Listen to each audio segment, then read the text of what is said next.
Hey everyone, it's me again, Brittany, and I'm here today to do a tag video, which is exciting. I feel like I used to do tag videos all the time, and they're so much fun to do, and this year has been the year of like not doing tag videos, which is a shame. So we are doing the end of the year book tag. We're doing the end of the year tag. I don't think I've ever done the end of the year tag before. I don't even really think I've seen it before until this last week when I saw Riley Marie post it on her channel. I love Riley Marie's videos. I will leave that video linked down below, but like, highly recommend checking out her videos. I get so many of my books from her recommendations, so yeah, I would check her out if you like taste, because she definitely has better taste in books than I do. It's a short little tag, just kind of seeing where we're at for the end of the year, kind of preparing our minds for the books that we need to finish within the next 2 months, and by we, I mean me. So I'm excited. I mean, I'm not much of a preparer, so we'll see how this goes.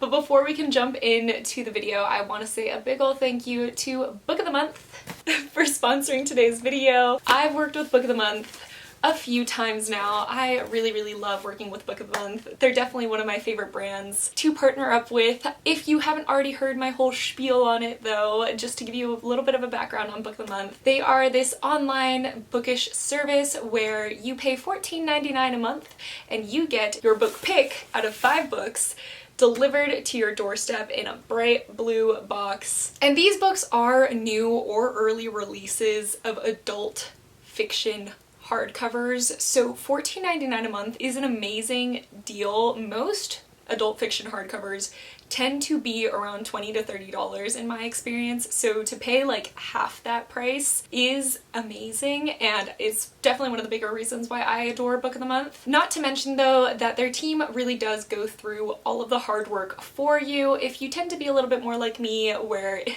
maybe you're a little bit busy and tend to miss early or new releases that are coming out, their team does it for you. They go through hundreds of books every single month to curate a list of 5 for their subscribers to choose from, and they really focus on promoting new and emerging authors that have their story to tell as well, which is something that I truly appreciate. And if for whatever reason you end up not liking the book picks for a month, or if it's not a month that you could pay the $14.99 a month for, there's actually a risk-free policy where you can skip the month and have your credit roll over to the next month. No penalties, no fees charged, and you get to just keep enjoying the service at your own pace. Even more amazingly, Book of the Month has given me a discount code for you guys to use, and if you use the code SAYBOOK, as well as clicking my link in the description bar below, you can actually get your first box/book for $9.99, which is awesome. I mean, it's already a really affordable price. I mean, the best price for new and early release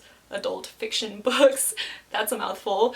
But you're able to try out the service for an even bigger discount by using that code. So I just want to say a big ol' thank you to Book of the Month for offering that to you guys, and also for sending me their 5 book picks for this month. So let's just go through them real quick. I'm not going to be giving very thorough summaries on these. I kind of just want to read the blurb. I feel like we have more fun when I do that. So if you want to know more about any of these books, again, just go to my description bar below and follow the link, because it'll actually also show you the 5 book picks for the month. So the first book pick for the month of November is going to be The Star-Crossed Sisters of Tuscany by Lori Nelson Spielman. Oh my gosh, this is giving me Mamma Mia vibes, even though Mamma Mia's in Greece, but I don't know what that was about. Oh, this one doesn't have a blurb, so we're just gonna read the bottom. Against the backdrop of wandering Venetian canals, rolling Tuscan fields, and enchanting Amalfi Coast villages, romance blooms, destinies are found, and family secrets are unearthed.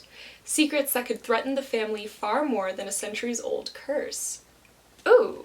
Okay, I totally thought this was going to be just like a very chick flicky almost style book with, you know, maybe a little bit of family, a little bit of love, just travel, the chill vibes, but it seems like there's some sort of curse on the family, so that's really cool. So the next book is This Time Next Year by Sophie Cousins, and it says, how many chances to meet your perfect match? Their lives began together, but their worlds couldn't be more different. After years of missed connections. They're about to meet again. A moving, joyful love story this time next year explores the way fate leads us to the people we least expect, no matter what the odds. It seems like it's going to be a second chance romance, which I actually have been enjoying more of lately. I've been kind of growing my taste in romances. Oh, this is actually a book that I've seen, but I really didn't know much about, and I'm so excited that we got it in the box because it turns out that Mika, my friend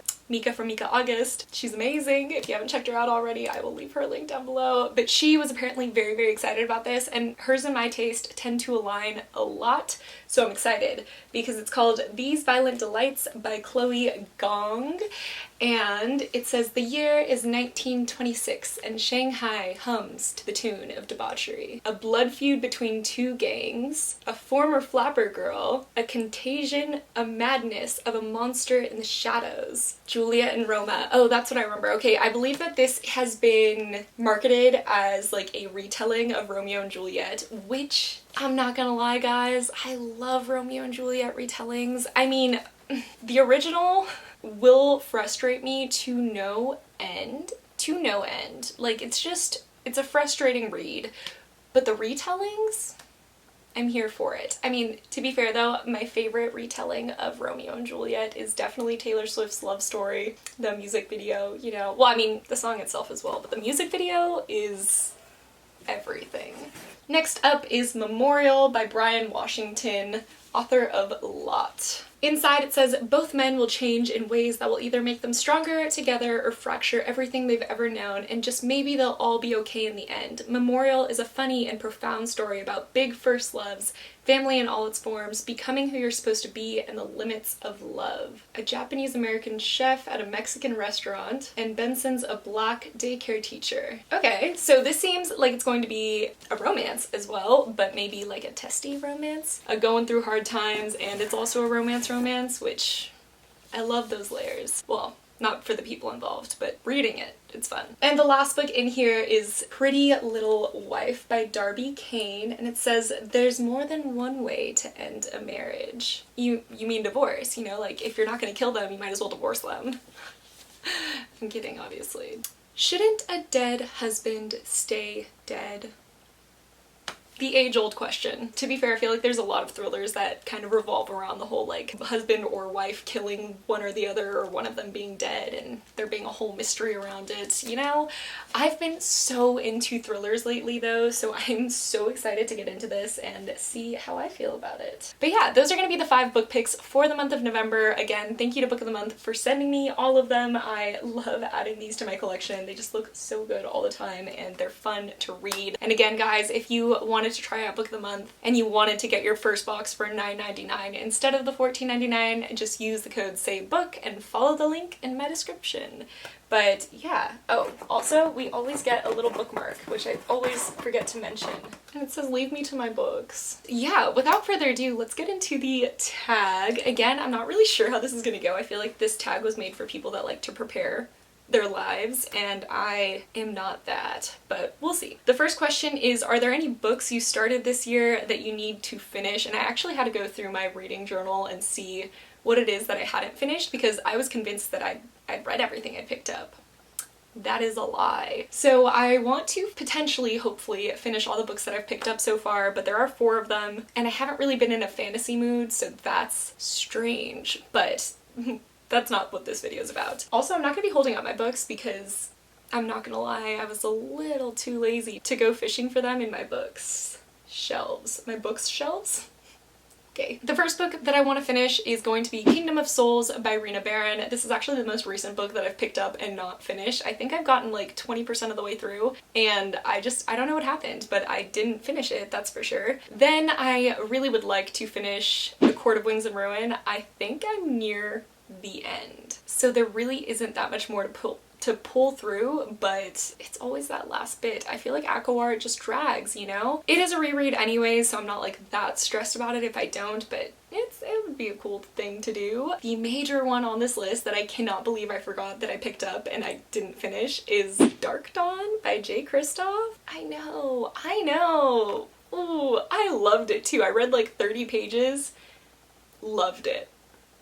I don't even think I'm in a physical reading slump. I am in a my life is chaotic and I cannot force myself to sit down long enough to hold a physical book and read it stage. So that's hard because I really want to read Dark Dawn physically. I don't know, hopefully everything's gonna settle down soon, you know? And the last book that I really want to finish is gonna be Orange, and this is another one that should be very easy to finish, and I was so wrapped into it when I was reading it earlier this year, but for whatever reason I put it down halfway through and then I just have not picked it up since, which is, you know, normally the case for me. The next question is, do you have an autumnal book to transition you into the end of the year? And as far as like a book that I read every single fall, no, I don't have one. I'm a mood reader.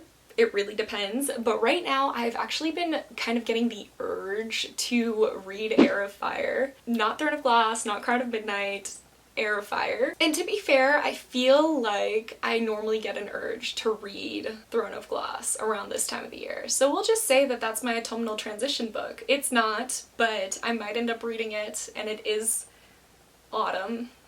So next is there still a new release that you're waiting for the end of the year? And I felt like all of the books that I was really looking forward to had already come out because, you know, it's November. Not a lot of people release books past November, but when I was looking, there are 2 books that I'm still looking forward to, and the first one is obviously going to be Burning God by R.F. Kong, but I do have the art. Thank you again. I'm very, very excited for the finale of the Poppy War series. I've really, really, really, really, really loved this. I feel like it's definitely going to be a series that I want to go back and reread just because there's so much to catch. There's so much world building and so much going on that I just want to keep consuming it, and I don't think I'm going to be ready for it to be over after Burning God. I know that that's a big reason why I still haven't read the arc, besides my whole like physical reading is hard situation, but another reason is because I don't want it to be over. And I also am looking forward to the last book in the An Ember in the Ashes quartet by Sabaa Tahir, which I think the last one's gonna be called like a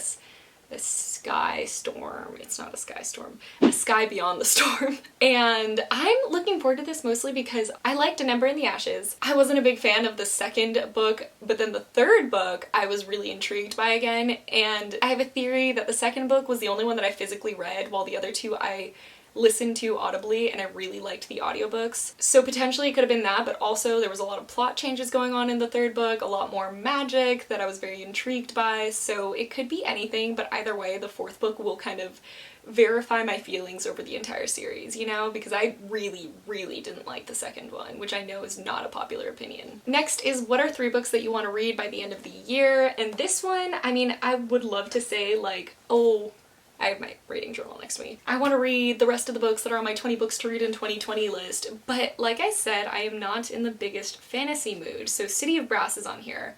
Yeah, I definitely want to read it, but I don't want to read it if I'm not in the mood for it. I was trying to think of books that I would potentially want to read, and I was thinking Chain of Gold by Cassandra Clare, because I've heard amazing things about it.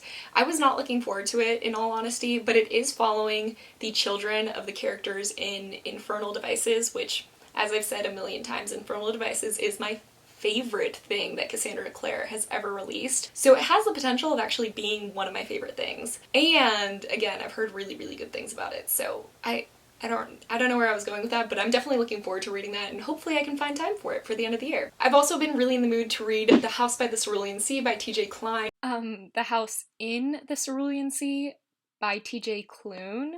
I don't know what that was about, I'm sorry. I've just heard some really, really amazing things about it, and I feel like it'll just be a good, fantastical, but lighthearted read that could hopefully get me back into fantasy, because I don't know.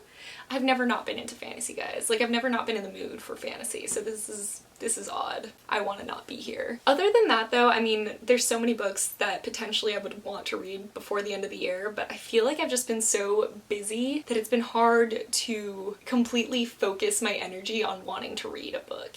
Does that make sense? No, it totally makes sense. I know that a lot of you guys can relate. I get comments all the time of like, wow, I can't even read one book in a month. I'm so busy. Like, guys, the struggle is real. I definitely feel you. It's a big reason why I've been listening to so many audiobooks, because I can always make time for audiobooks, but my brain is so scattered when I want to just like set aside time to physically read. This next question. So it's, is there a book you think could still shock you and become your favorite book of the year? 100%, because most of the books that I've read this year, as much as I've liked them, have not stood out to me. As much as I do remember the audiobooks that I listen to, I have a really good retention rate with them, which is cool, but they just do not hit the same way. Like, they do not get absorbed into my soul the same way that physically reading a book will. So if I manage to kind of get out of this headspace and physically read again, I really, really think that there's the potential for having a new favorite book of the year. But to be fair, Crescent City is so far my favorite book of the year, and they would have to beat that one out, and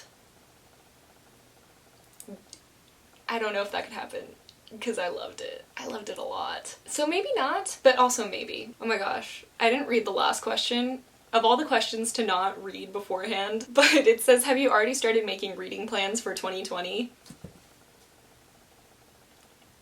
I need a flashback moment to when I said I wasn't a good planner.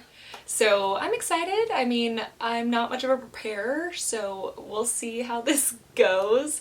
But yeah, no, I haven't. I mean, I'm just trying to make it to 2021. This year has been in fast forward. I cannot believe we're in November. I am shocked that it's gone by so fast, and I really need it to like slow down for just a moment. So no, I really haven't started making any reading plans for 2021. My only reading plan is to just like fall back in love with reading and to like have time to relax and, you know, have a good routine with like my life and work and friendship and reading balance. Like that's my only plan for 2021 so far.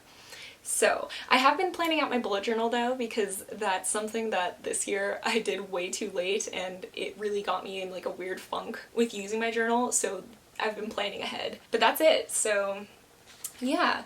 I'm sorry if this video was a little bit chaotic. I feel like you guys, I tell you all the time that I am not the most organized person. I am not the person you should really be coming to if you want like a good analysis and well done review of novels that you would like to know more about and discuss at a higher level. I wish I could be, but I tend to be more like this, where we're gonna sit down, we're gonna chat, and hopefully it's more of that friend vibe for you guys, because that's how it feels for me. Yeah, this video was definitely a bigger example of that, because I feel like, I mean, all of the questions were about planning, and I don't plan for anything. That's gonna be that. I'm sorry if this was annoying to watch. If you did stick around to the very end, you loyal person you, because this was a lot. I've really been loving the emoji thing, so I'm gonna continue that. If you don't want to leave an emoji, I totally get that, you don't have to.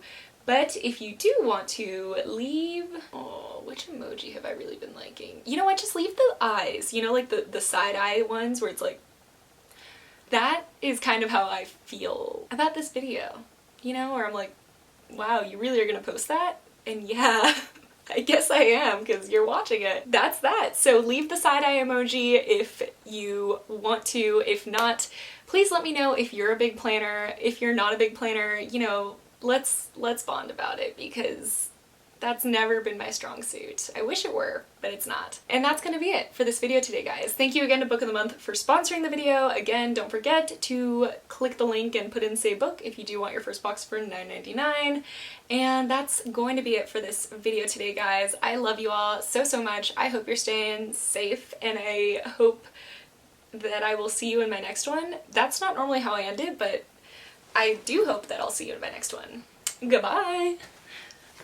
I don't know anything about my own favoritisms. The accuracy, really. Sometimes I just want to be alone with my books, and no one ever gets that.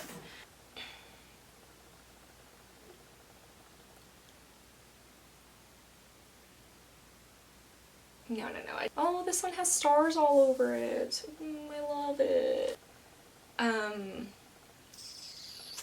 Oh, can you hear Luna purring? Oh my god, she's precious. She must be protected at all costs. It's definitely a correlation. Might not be causation, but correlation. Yeah, we don't have to keep filming until you're done being adorable. You're never gonna be done being adorable. Always gonna be adorable.